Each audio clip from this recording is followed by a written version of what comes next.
খাইলেই free. কোনো জিনিস free খাইতে গেলে বা নিতে গেলে যাচাই বাছাই করে নেবে, কারণ ফ্রি জিনিসের মধ্যে ভয়ঙ্কর ধরনের প্রতারণার ফাঁদ পাতা থাকে। আচ্ছা ঠিক আছে, তাহলে আমাদের দুজনকে 2 পিস আনারস দেন। হ্যাঁ না মানে 2 প্লেট আর কি। দিতে আসি। হেই নেন।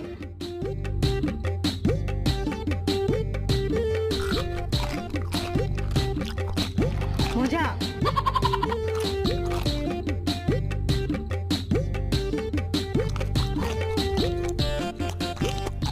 এই নেন প্লেট।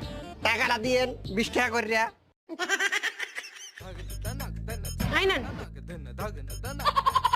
মামা কি যেন ফ্রি দিবেন বলছিলেন, দেন।